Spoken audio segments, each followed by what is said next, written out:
हम कैसे सीखते हैं और ऐसा क्यों होता है कि कुछ लोग जल्दी सीख लेते हैं। तो जैसा कि मैं बता रहा हूँ, मेरा नाम है राम स्वरूप और आज मैं आपका सिखाऊंगा कि लोग जल्दी क्यों सीखते हैं। यह सवाल जो मुझे बेहद आकर्षित करता है और मुझे समझने में मज़ा भी आता है कि लोग कुछ जल्दी क्यों सीखते हैं। ब्रेन रिसर्च यानी इंसान मनोविज्ञान को समझने के लिए सबसे रोमांचक क्षेत्रों में से एक है दिमाग। यह समझने में मदद करता है कि हम जैसे हैं वैसे क्यों हैं, और आजकल ब्रेन रिसर्च का समय बहुत शानदार चल रहा है।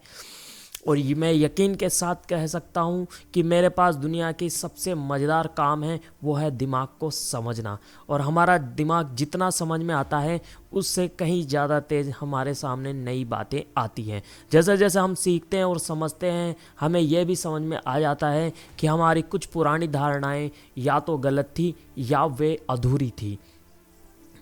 कुछ गलतफहमियां जो बेहद आम थी, जैसे कि हम पहले सोचते थे कि बचपन के बाद इंसान का दिमाग बदलता नहीं है। सच तो यह है कि ऐसा बिल्कुल भी नहीं है। दूसरी धारणा ये थी कि दिमाग सिर्फ कुछ हिस्सों को कभी कभार इस्तेमाल करता है और बाकी समय आराम करता है। यह भी पूरी तरह से गलत है। असल में आप जो कुछ भी कर रहे होते हैं, कुछ भी करो, आपका दिमाग फुल ऑन काम करता रहता है।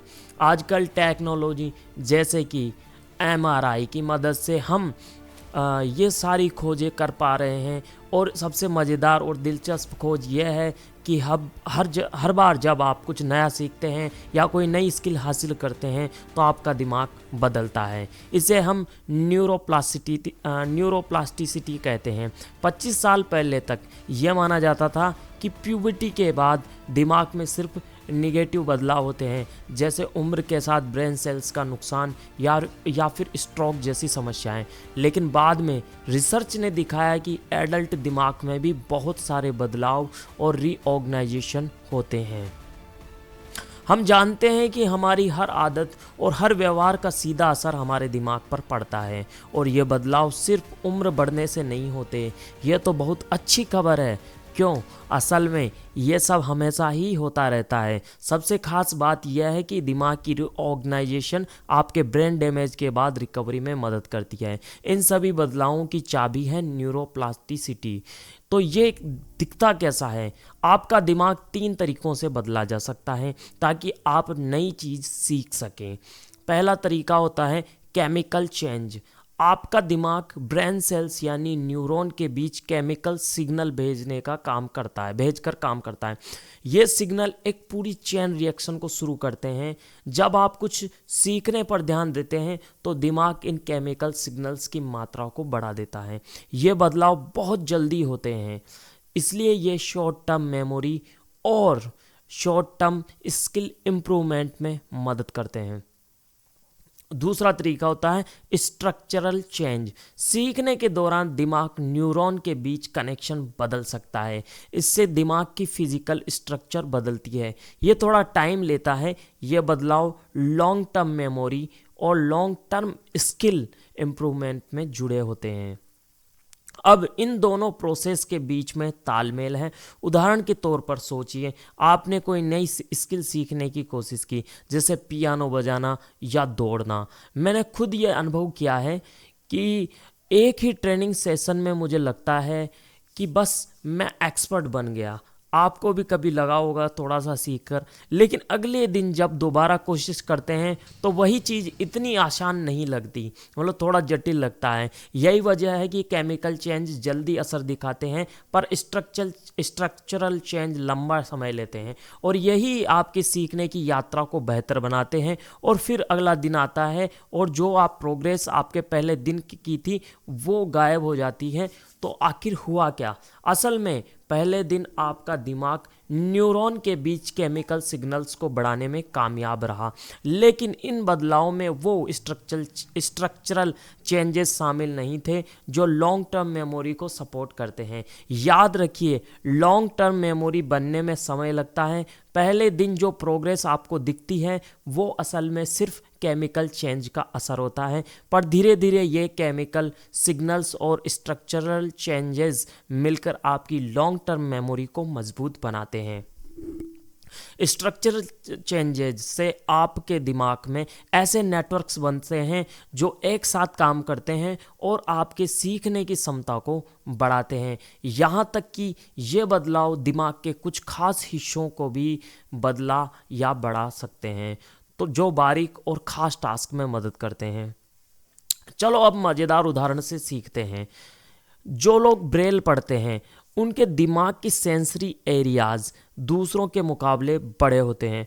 अगर आप दाएं हाथ से काम करते हैं तो आपके दिमाग का बायां हिस्सा जो मोटर एरियाज को कंट्रोल करता है दूसरे हिस्से से बड़ा होता है। लंदन के टैक्सी ड्राइवर्स जिन्हें लाइसेंस पाने के लिए पूरे शहर का नक्शा याद करना पड़ता है, उनके दिमाग का स्पेशल मेमोरी से जुड़ा हिस्सा दूसरों से बड़ा पाया जाता है। एक और तरीका जिससे आपका दिमाग सीखने में मदद करता है वो है फंक्शनल चेंज, यानी दिमाग आपके काम करने का तरीका बदल लेता है। कह सकते हैं कि दिमाग सिर्फ सीखने में नहीं बल्कि इसे अपनाने और सुधारने में भी माहिर है। जब दिमाग के कुछ हिस्सों का ज़्यादा इस्तेमाल होता है तो वो ज़्यादा एक्टिव और इस्तेमाल करने में आसान हो जाते हैं। लेकिन दिमाग सिर्फ इन हिस्सों को ही ज़्यादा एक्टिव नहीं करता बल्कि ये तय करता है कि इन्हें कब और कैसे एक्टिवेट करना है।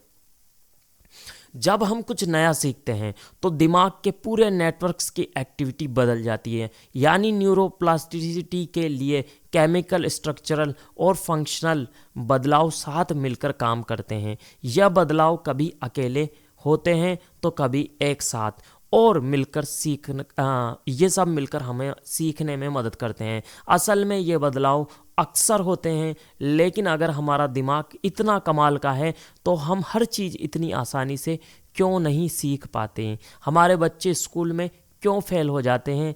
हम बड़े होने पर चीज़ें क्यों भूलने लगते हैं? और ब्रेन डैमेज से लोग पूरी तरह क्यों उभर नहीं पाते हैं? यही है न्यूरोप्लास्टिसिटी की लिमिट्स और इसकी ताकत। यही मैं स्टडी करता हूँ।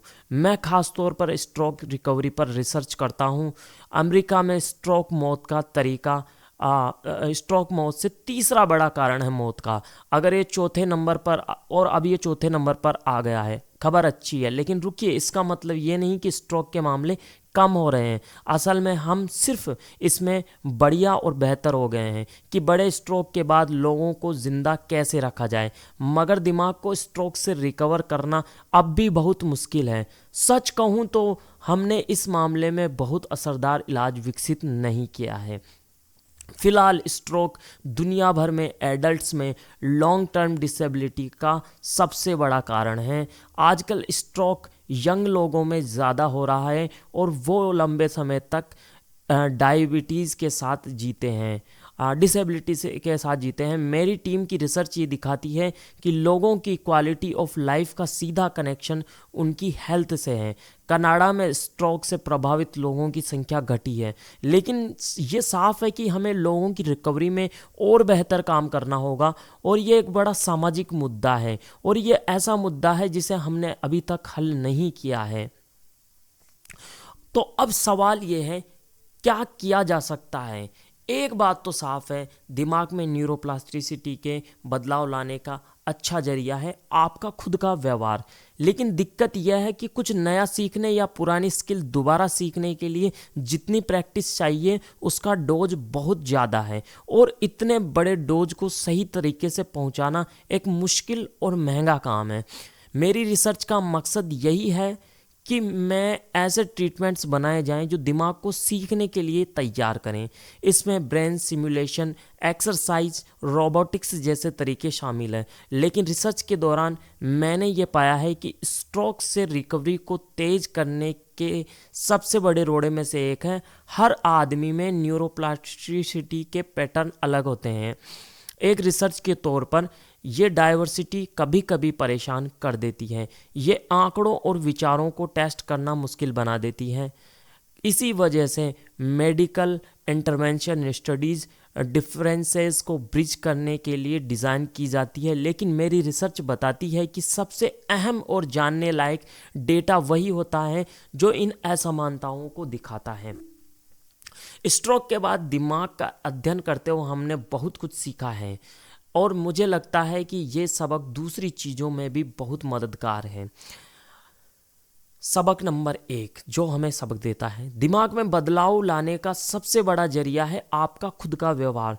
तो ऐसा कोई न्यूरोप्लास्टिसिटी सीरम नहीं है जो आप ले सकें। सबसे ज़रूरी है प्रैक्टिस, और शुरुआत करने के लिए आपको मेहनत करनी पड़ेगी।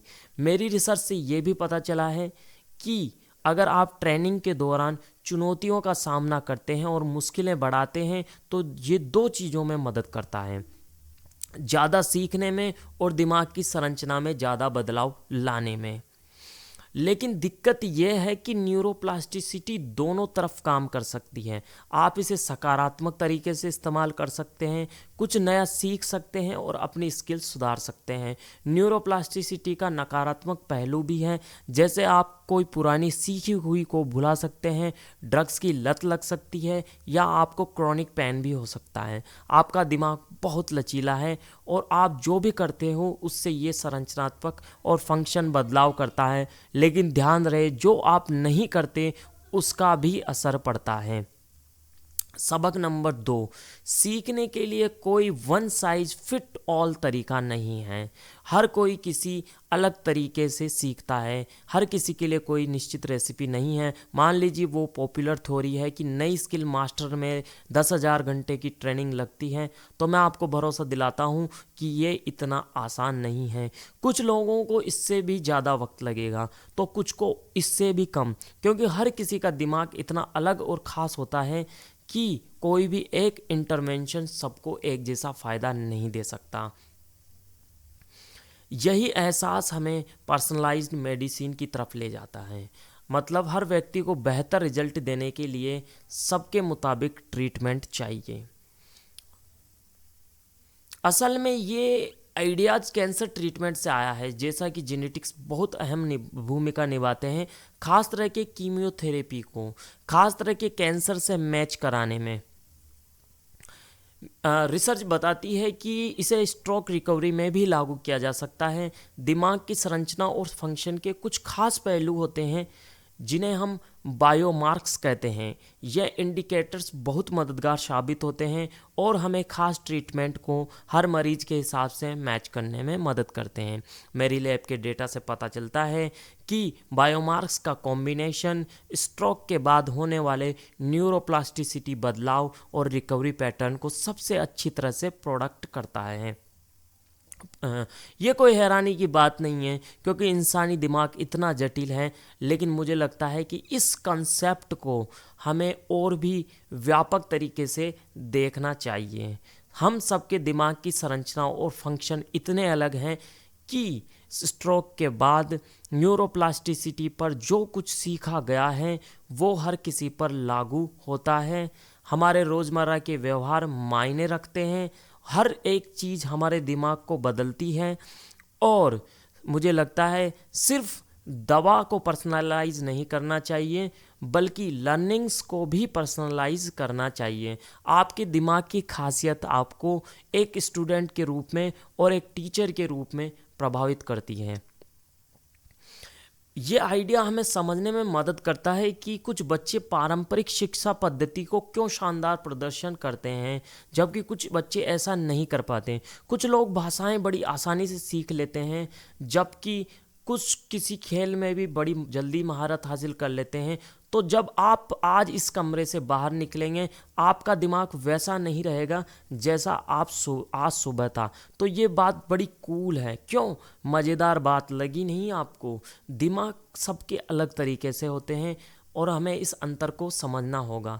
इन व्यक्तिगत तरीकों को पहचानना, इस विविधता को अपनाना न्यूरोसाइंस में बड़ी प्रगति का रास्ता खोल सकती है। यह हमें नए प्रभावी समाधान विकसित करने में मदद करेगा, साथ ही छात्रों और शिक्षकों, मरीजों, उपचारों के बीच सही तालमेल बैठाने में भी। ये सिर्फ स्ट्रोक रिकवरी तक सीमित नहीं है, ये हम सब पर लागू होता है, चाहे आप एक पिता हो, माता हो या एक शिक्षक या फिर आप मैनेजर ही क्यों ना हो। और आज क्योंकि आप इस वीडियो में आप एक लाइफ लॉन्ग लर्नर के तौर पर सीख रहे हो। सीखने के तरीके और विषय का चयन करो जो आपके लिए सबसे अच्छा काम करता है।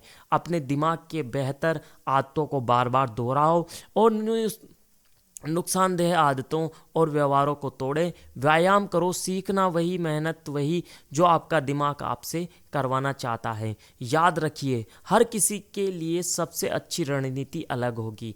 आपके लिए म्यूजिक सीखना आसान हो सकता है, लेकिन स्केटिंग सीखना बहुत मुश्किल। मैं चाहता हूँ कि आप आज यहाँ से अपने दिमाग की महानता को एक नई नज़र से देखें। आप और आपका लचीला दिमाग हमेशा आपके आसपास की दुनिया से नया रूप लेते रहते हैं। समझें कि जो आप करते हैं, जो भी आप अनुभव करते हैं और जो भी आप सीखते हैं, वो आपके दिमाग को बदलता है।